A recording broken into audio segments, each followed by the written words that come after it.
we're facing a generational challenge when it comes to national security. Obviously, the immediate question is the future of Ukraine, and we must continue to put Ukraine in the strongest possible position, whatever happens next. What about putting the UK in the strongest position? Imagine a storm building on the horizon, one that endangers not only Ukraine's future but also the very core of British security. Prime Minister Keir Starmer is considering the divisive choice of deploying British troops to Ukraine, which has set warning bells ringing across political lines. Make sure to like and subscribe for more content. That it is lasting. I think there's a bigger piece here as well, which is that this isn't just about the front line in Ukraine, it's the front line of Europe and of the United Kingdom. It's about our national... One should not approach this choice lightly. Deploying troops overseas has long been a symbol of a country's will, conjuring memories of the outstanding war commanders like Winston Churchill. Wanting to look Churchillian and actually not really thinking things through and committing to what is right now an unknown situation with diminished troop sizes. But can Starmer, in his present precarious posture, really afford to be an enforcer in a battle perhaps unrelated to Britain? And one point I'd like to make is we've got no business, and Starmer has no business, organising some kind of joint European defence operation. The UK is not part of any European defence alliance, and nor should it be. And the stakes have never been higher, as Donald Trump suggests his own intervention strategies in the war involving Ukraine. Donald Trump had a few words to add on this looming situation. We're moving along. We're trying to get a peace with Russia, Ukraine, and we're working very hard on it. It's a war that should have never started. At Downing Street, the air is charged with conflict. Rumours abound, and among advisers, arguments flare and questions about whether Britain should intervene and send its soldiers to Ukraine. On all those fronts, I want the UK and all European allies to step up and for the UK to play a leading part in that. Advocates of Starmer assert this is a courageous moral posture that would provide peace for Ukraine and hence security for Europe. However, a growing chorus of detractors contends that this would be nothing less than dangerous, endangering the lives of British soldiers and women, compromising the already precarious defence of the United Kingdom, and maybe drawing more hostile force attacks on the country. Is that we don't have thousands and thousands of troops to send to Ukraine. The army has been massively diminished in recent years. The headline numbers... I think what the US wants to achieve is lasting peace in Ukraine that aligns precisely with what we want in the United Kingdom, what Ukraine wants and what our European allies want. Starmer described in a recent speech his idea of Britain's contribution in ensuring Ukraine's security. Based on your conversations with President Putin, what do you think he wants ultimately in Ukraine? I think he wants to stop fighting. I see that. We spoke long and hard. Unless and until we get a peace agreement, we must ensure Ukraine's in the strongest possible position. We don't know what's going to happen next. Initially, it seems as a good cause, a once-in-a-generation opportunity to unite Europe against the prospect of Russian attack. On closer examination, though, Starmer is straying from a more troubling pattern. He's basically trying to carve out his own Winston Churchill moment, that is, to be regarded as the hero who stood up to tyranny by considering the deployment of troops. But given the state of the UK specifically, is this really the appropriate action? This strikes me as a classic case of something this Labour government is very good at, which is making headline-grabbing announcements which have precisely zero follow-through or underpinning. Clearly, this is not a coordinated announcement with the armed forces, because all we're getting now is reaction from the usual retired generals saying it's all impossible. The tough question is, should Starmer dispatch soldiers to Ukraine? One could argue that it is morally required to assist a country battling for its freedom against a hostile nation. Conversely, Britain's first obligations are to its own people. Committing troops overseas might dangerously strain the military and financial resources of the United Kingdom during a period of economic uncertainty, increasing inflation and domestic security issues. Furthermore, sending troops to a combat area unrelated to British national security could be a political hubris act in addition to a military mistake. And And, politically, as many of our viewers are already pointing out and callers, how is this government going to spin this to the British people when they see their own invasion going on every single day? People coming over the channel, and apparently our armed forces can't be used for that. I think he would like to stop fighting. Do you think he wants the whole of Ukraine, or just what do you think he wants? No, I think he wants to stop. That was my question to him. Because if he's going to go on, that would have been a big problem for us. And that would have caused me a big problem, because you just can't let that happen. The fact that Donald Trump is so present aggravates the problem. With his staff suggesting intentions to actively involve the US in the Ukraine conflict, Trump's rhetoric has lately veered sharply toward interventionism.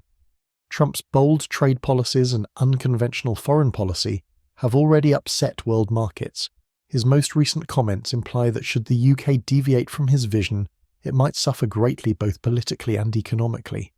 Given this environment, what message does Starmer convey to the rest of the world if he deploys British soldiers to Ukraine, while Trump's team is already projecting itself as the world enforcer? It runs the danger of setting the UK in a precarious tug of war, where American intervention forces it to function under shadow, so compromising British sovereignty and erasing its profile on the global scene. Starmer seems to be flirting with sending troops in order to establish leadership and recover national pride. The truth is rather clear. The UK is not in a position to act as the world enforcer. With economic difficulties hovering large at home, from high living expenses to an unclear post-Brexit trading environment, the diversion of military resources overseas could leave the country exposed to additional threats. Critics contend that sending troops could backfire and expose Britain to more security risks, therefore undermining an already precarious economy instead of helping Ukraine. Imagine this: British troops stationed far from home in Ukraine get caught in an extended fight. The human cost is incalculable. The running expenses alone would be outrageous. Back in the UK, meanwhile, vital services could suffer, and the public may suffer from rising taxation or social programme cuts. Is this truly a risk worth incurring for a country whose main responsibility is to defend its own people? Starmer's conundrum also has a more intimate, human aspect.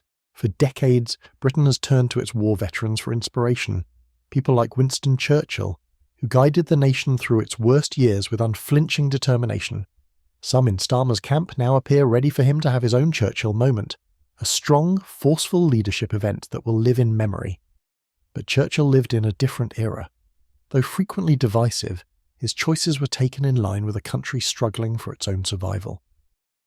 For Britain, the present circumstances are not existential in nature. Unquestionably important, the war in Ukraine does not immediately jeopardize British security in the same visceral sense. Therefore, should Starmer advocate force deployment, it runs the danger of being perceived not as a brave defence of democracy, but rather as a foolish attempt at self-aggrandizement, a frantic endeavour to recover lost glory that might finally prove disastrous. This ushers us to a crucial point. Starmer's leadership is under close examination. His detractors contend that by thinking about deploying troops to Ukraine, he is making another bad leadership choice, one that gives the heroic narrative first priority above the harsh reality of national security and economic responsibility. Should the government be compromising British lives in a far-off conflict at a period when the UK is facing major internal problems? Many think Starmer should prioritise Britain's needs, protecting the economy, guaranteeing internal security, and preserving the welfare of its people above his attempt to present a hero on the world scene. The case is straightforward. Britain's present posture is too weak, too fragile to support such a large military bet. Diverting soldiers to Ukraine could aggravate already strained economies from worldwide uncertainty and the aftermath of Brexit. Rather of providing a clear strategic benefit, it can simply cause military commitments to be overextended, therefore exposing the nation to fresh dangers both inside and outside. In a world where security and economic environments are ever-changing, a quick decision to send soldiers may be a deadly error that would haunt Starmer's legacy for years to come. Fundamentally, the argument on army deployment is about the basic obligation of government to its people, not alone about foreign policy. The Prime Minister owes it to the British people to give their safety, wealth, and well-being top priority. It is difficult to claim that deploying troops to Ukraine is the appropriate action, given the present economic instability, stretched public finances, and continuous domestic issues. Rather, the emphasis should be on enhancing the defences of the United Kingdom at home, boosting the economy, and making sure that every choice is taken with British well-being in mind. Critics argue that Starmer's flirting with interventionism is a diversion from the urgent problems the nation needs addressed. Sending troops overseas runs the government's risk, not just of losing priceless military assets, but also of alienating a citizenry growing more sensitive of outside engagements. The simple question is, can Starmer, head of one of the most strong countries in the world, afford to risk British lives and resources on a conflict unrelated to directly endangering the homeland? Alternatively, is this just another instance of a leader attempting a misguided Churchill moment that would leave Britain more vulnerable than ever? An attempt at a moment in the sun? Let us dissect the problem. On one hand, there is a strong case to be made that backing Ukraine is essential to preventing more Russian aggression, a step that would contribute to guarantee a long-lasting peace on the continent. Advocates of forced deployment contend that a strong, clear message from the UK would convey to enemies that Britain stands firmly with Ukraine, prepared to protect democracy and freedom wherever they are attacked. Such an action, according to them, would not only increase Ukraine's security but also inspire NATO's members' will. On the other side, though, is a clear caution. Military and financial resources of the United Kingdom are not unlimited. A premature or too forceful deployment of troops could backfire given growing internal issues, including from an economy in flux to the residual impacts of Brexit. It might expose the nation to different kinds of attack, conventional as well as asymmetric. Furthermore, should British soldiers be dispatched to Ukraine, there is a genuine chance they will find themselves caught in a lengthy conflict having disastrous effects on national security, finances and morale. Starmer must negotiate a dangerous equilibrium. Sending troops is essentially political and very personal, not only a military or strategic one. It challenges the legacy he wants to leave as Prime Minister. Does he want to be known as the leader who bravely entered the breach, repeating the great wartime leaders of the past? Alternatively, will his choice to bet British lives in a battle that has no direct bearing on the homeland be perceived as a reckless, ill-informed gamble endangering the very people he promised to defend? This conundrum gives rise to several provocative, cliffhanging questions. Should Keir Starmer send British troops to Ukraine, knowing that doing so could stretch the UK's already limited military resources and expose the country to further risks? Is it worth the potential cost in lives and economic stability to chase a Churchill moment that may ultimately have little to do with the security of the British homeland? What message does sending troops send to adversaries like Russia and to allies like the United States? Could it be seen as an act of desperation by a leader who is out of his depth? Can Britain truly afford to divert its forces to a conflict in Ukraine when domestic challenges, ranging from economic uncertainty to internal security threats, demand urgent attention? Is Starmer's pursuit of international heroics undermining his responsibility to put Britons first? And if so, what will be the long-term consequences for the nation's security and prosperity? These are real physical hazards, not just theoretical ones. Should Britain be dragged into an expensive foreign conflict, British companies could suffer. As the government reallots funds to support a foreign military intervention, taxpayers may pay more taxes or see public services reduced. Most crucially, though, should Starmer's gambit backfire, the UK's strategic posture on the international scene may suffer greatly, and the nation would be left isolated and vulnerable. Moreover, one cannot overlook the worldwide consequences. Trump's tough posture and the plans of action of his team for engagement in the Ukraine war clearly indicate that the global balance of power is changing and relationships are under testing.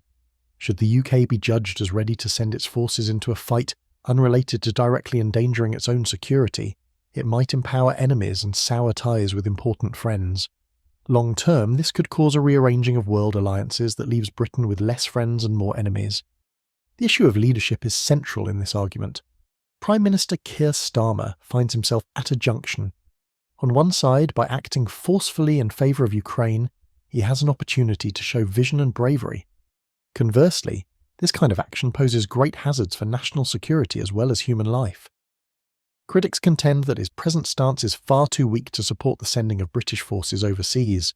Starmer's careful, even timid approach implies he's more concerned in playing it safe than in acting courageously on the world scene.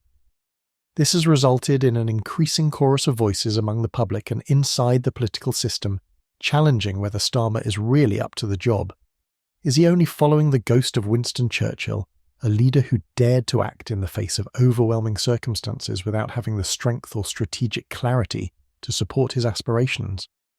Alternatively, is he, as some detractors assert, a leader who is dangerously out of his depth, endangering the very security of Britain by stretching her military obligations?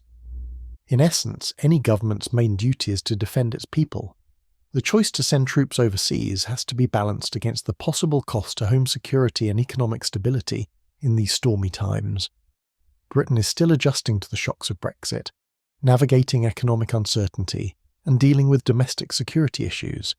It seems especially foolish to commit British soldiers into a fight unrelated to directly endangering the country. Starmer's conundrum is significant. Should he concentrate on defending his own people's interests, or should he keep following a foreign strategy aiming to assert Britain's power abroad? One could argue that deploying soldiers to Ukraine could be a strategic error in the end. This action could not only deplete military and financial resources, but also deflect focus from important home issues. If Britain is to become stronger over time, its leaders have to give citizen safety and prosperity top priority over all else. The ultimate question still stands: should Keir Starmer dispatch soldiers to Ukraine? One side of the argument is the moral, if risky, one of defending democratic norms and helping a country under threat. On the other hand, the UK's present level of weakness makes it impossible for it to afford to endanger its own security by sending troops to a fight unrelated to its borders. Grandstanding and seeking a sentimental notion of war heroes are not appropriate at this moment. This is a time for sober introspection, deliberate strategic planning, and most importantly, a dedication to putting Britons first.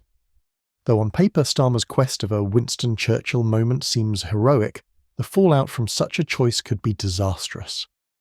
The country's strategic posture in a globe growing more unstable, its servicemen and women's lives, and its economic destiny all hang in balance. If the UK is to negotiate these dangerous waters successfully, its leaders have to be ready to make difficult decisions driven not by the appeal of international grandeur, but by the pragmatic, occasionally painful necessary of safeguarding the homeland. The next several days and weeks will be vital. The pressure on Starmer to plot a clear, unambiguous path of action will only grow as Trump's government advances with its aggressive tariff threat and as world tensions remain simmering. Right now the country finds itself at a crossroads, confronting an unknown and risk-defined future. Furthermore, in this moment of great stakes and even more consequences, the issue is not only whether to send troops to Ukraine, but also whether Britain, under Starmer's direction, can afford to risk with its destiny on a foreign front. Time is running short and the decision is clear-cut. Will Starmer rise to the challenge and defend Britain by concentrating on its own capabilities? Or will he give in to the temptation of international heroics and therefore endanger the country? The response to this dilemma will define not only the course of British foreign policy, but also the very security and wealth of the country itself. Stay closely as this high-stakes drama plays out, one in which every choice, every risk, every moment of doubt might change the course of Great Britain. The time for strong, resolute but sensible leadership is now. The future of the country depends on it.